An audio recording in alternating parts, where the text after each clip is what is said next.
दिल्ली के उपराज्यपाल विनय कुमार सक्सेना ने रिपब्लिक डे सेलिब्रेशन 2026 पर कहा, 77वें गणतंत्र दिवस के अवसर पर मैं देशवासियों को शुभकामनाएं देता हूं। ये दिन मां भारती के लाखों वीर सपूतों के प्रति अपनी कृतज्ञता व्यक्त करने का अवसर है, जिन्होंने राष्ट्र रक्षा निर्माण, उसकी प्रगति एवं गौरव के लिए अपना सर्वस्व समर्पित कर दिया। उनके त्याग और बलिदान के कारण ही आज भारत का एक सशक्त और आत्मनिर्भर राष्ट्र के रूप में खड़ा है। उनका साहस और समर्पण हमें सदैव देश की सेवा के लिए प्रेरित करता रहेगा। इसके साथ ही मैं सभी संविधान निर्माताओं, विशेष रूप से संविधान सभा के अध्यक्ष डॉक्टर राजेंद्र प्रसाद, प्रारूप समिति के अध्यक्ष डॉक्टर भीमराव अंबेडकर और 3 महत्वपूर्ण समितियों के अध्यक्ष सरदार पटेल के प्रति भी अपनी कृतज्ञता व्यक्त करता हूं। मेरे प्यारे भाई और बहनों, 77वें गणतंत्र दिवस के इस पावन अवसर पर मैं दिल्ली वासियों और समस्त देशवासियों को हार्दिक शुभकामनाएं देता हूं। ये दिन मां भारती के उन लाखों जाने अनजाने वीर सपूतों के प्रति अपनी कृतज्ञता व्यक्त करने का अवसर है, जिन्होंने राष्ट्र की रक्षा, निर्माण, उसकी प्रगति एवं गौरव के लिए अपना सर्वस्व समर्पित किया। उनके त्याग और बलिदान के कारण ही आज भारत एक सशक्त और आत्मनिर्भर राष्ट्र के स्वरूप में खड़ा है। उनका साहस और समर्पण हमें सदैव देश की सेवा के लिए प्रेरित करता रहेगा। इसके साथ ही मैं सभी संविधान निर्माताओं, विशेष रूप से संविधान सभा के अध्यक्ष डॉक्टर राजेंद्र प्रसाद, प्रारूप समिति के अध्यक्ष डॉक्टर भीमराव अंबेडकर और संविधान निर्माण के 3 महत्वपूर्ण समितियों के अध्यक्ष सरदार पटेल के प्रति भी अपनी कृतज्ञता व्यक्त करता हूं। 26 जनवरी 1950 को लागू हमारा संविधान विश्व का सबसे विस्तृत लिखित संविधान है। हमारे संविधान की प्रस्तावना हम भारत के लोग से शुरू होती है।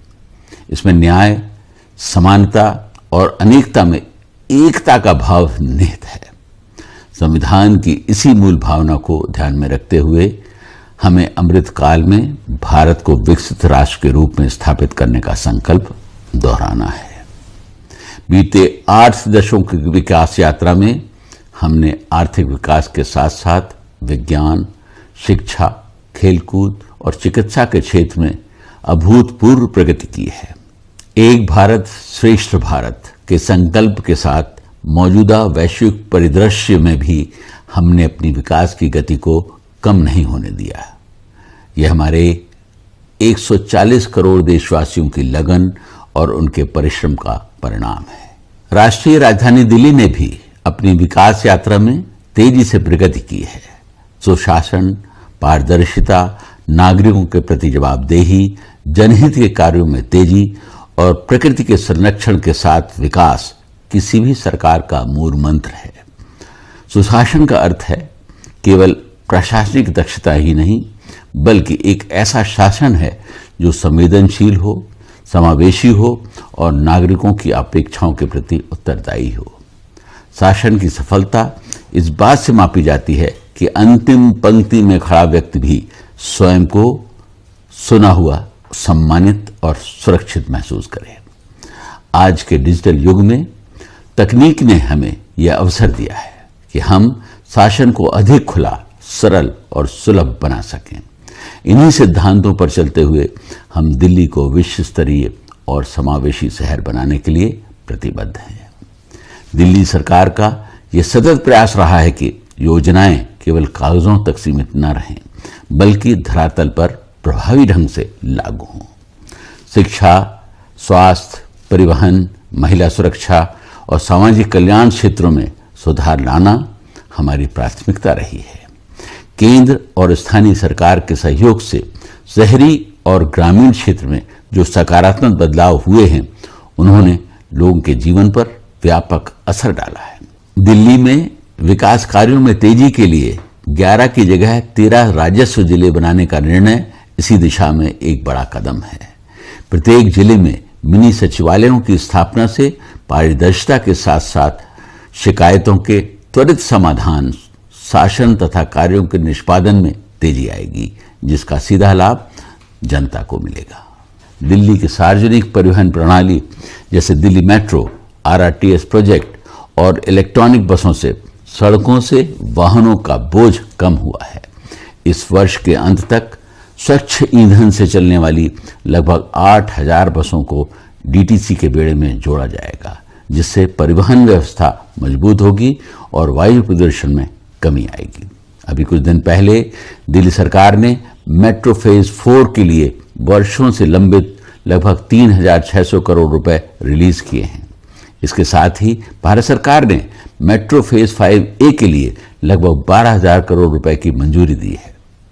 इससे 3 नई लाइनें आरके आश्रम इंद्रप्रस्थ, एरोसिटी एयरपोर्ट टर्मिनल तथा तुगलकाबाद कालिंदी कुंज का निर्माण कर मेट्रो नेटवर्क से जोड़ दिया जाएगा। नियमों के सरलीकरण, लाइसेंसिंग में सुधार, आसान ऋण की उपलब्धता, शिकायतों के जल्द और प्रभावी समाधान तथा कंपल्सरी रिन्यूअल की समाप्ति से जहां कारोबार में आसानी हुई है, वहीं होटल, रेस्टोरेंट और दुकानों के 24/7 खुलने से रोजगार, नाइट लाइफ तथा पर्यटन उद्योग को बढ़ावा मिला है।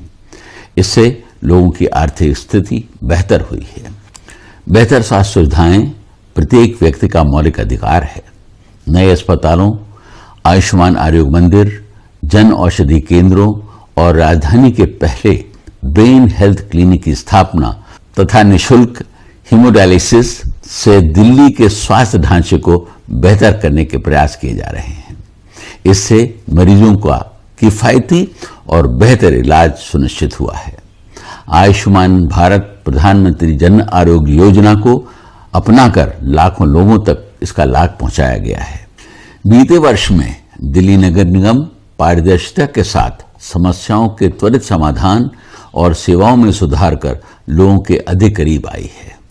दिल्ली के कूड़े के पहाड़ राष्ट्रीय राजधानी पर लगे किसी काले धब्बे की तरह हैं। इनको समाप्त करने का कार्य युद्ध स्तर पर जारी है। हमारा लक्ष्य दिसंबर 2027 तक उन्हें समाप्त करने का है।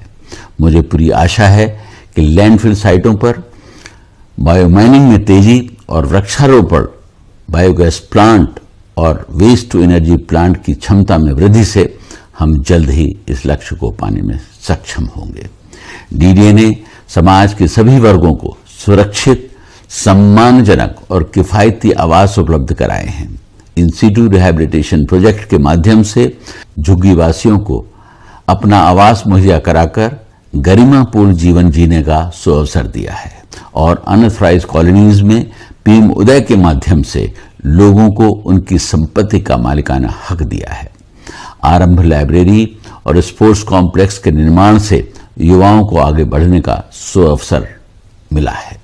इसी प्रकार डीडीए द्वारा यमुना के पुनरुत्थान की दिशा में आगे बढ़ते हुए और उसके बाढ़ क्षेत्र को पुनर्जीवित किया गया है। साथ ही डीडीए ने हरित क्षेत्र और राजधानी की ऐतिहासिक विरासतों के संरक्षण से दिल्ली के समग्र विकास में भी महत्वपूर्ण योगदान दिया है।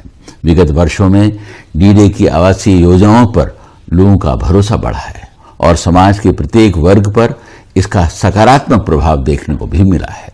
डीडीए द्वारा विकसित हरित स्थल आज दिल्ली वालों के लिए प्रकृति के बीच साफ हवा में सांस लेने का माध्यम बने हैं। दिल्ली में नए टूरिस्ट डेस्टिनेशन के रूप में उभरे ये हरित स्थल आज राष्ट्रीय और अंतर्राष्ट्रीय इवेंट्स की सफल मेजबानी कर रहे हैं। दिल्ली मेट्रो के चौथे चरण में रिठाला, बवाना, नरेला, कुंडली कॉरिडोर को केंद्र सरकार द्वारा मंजूरी दिए जाने से भविष्य में लाखों लोग लाभान्वित होंगे। इससे नरेला उपनगर को एक एजुकेशन हब, प्रीमियर आवासीय क्षेत्र और स्पोर्ट्स सेंटर के रूप में विकसित होने में मदद मिलेगी। इससे रोजगार के अवसर भी बढ़ेंगे। नरेला में गुरु गोविंद सिंह इंद्रप्रस्थ विश्वविद्यालय तथा दिल्ली शिक्षक विश्वविद्यालय के नए परिसरों के निर्माण से अधिक छात्रों को उच्च शिक्षा पाने का अवसर मिलेगा। विगत कुछ वर्षों में दिल्ली पुलिस ने खुद को तकनीकी रूप से दक्ष, पेशेवर और मानवीय संस्था के रूप में सुदृढ़ किया है। नागरिकों के प्रति संवेदनशील दृष्टिकोण और जवाबदेह बनाने के कारण पुलिसिंग अधिक प्रभावी और भरोसेमंद बनी है, जिससे लोगों के मन में सुरक्षा की भावना जागृत हुई है।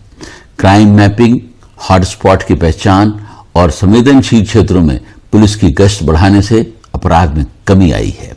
संगठित अपराध और अवैध हथियारों, मानव और नशीले पदार्थों की तस्करी को रोकने में भी काफी हद तक सफलता मिली है। नशे के खिलाफ जीरो टॉलरेंस पॉलिसी अपनाते हुए दिल्ली पुलिस बीते वर्ष हजारों केजी अवैध मादक पदार्थों को जब्त व नष्ट करने तथा नशे के कारोबारियों के खिलाफ शिकंजा कसने में सफल रही है। सभी पुलिस स्टेशनों में 24/7 महिला हेल्प डेस्क, विशेष महिला पुलिस चौकी तथा पीसीआर कॉल्स की उच्च स्तरीय निगरानी से महिलाओं में सुरक्षा की भावना बढ़ी है। हिम्मत प्लस ऐप तथा निर्भया और नाजुक योजनाओं के लागू होने से महिला सशक्तिकरण को बढ़ावा मिला है। ऑनलाइन पुलिस वेरिफिकेशन तथा ऑनलाइन लाइसेंस सिस्टम से जहां धन और समय की बचत हुई है, वहीं जीपीएस आधारित पेट्रोलिंग, ईएफआईआर और बच्चों के लिए पहचान डेटा बैंक से पुलिसिंग अधिक पारदर्शी, प्रभावी और जवाबदेही बनी है। प्रिय देशवासियों, इस गणतंत्र दिवस पर आइए हम अपने संविधान में निहित न्याय, स्वतंत्रता, समानता और भाईचारे के सिद्धांतों के प्रति अपनी प्रतिबद्धता दोहराएं। आइए हम अपने लोकतांत्रिक मूल्यों को बनाए रखने की प्रतिज्ञा लें और राष्ट्र निर्माण में खुद को संकल्पित करें। जय हिंद, जय भारत।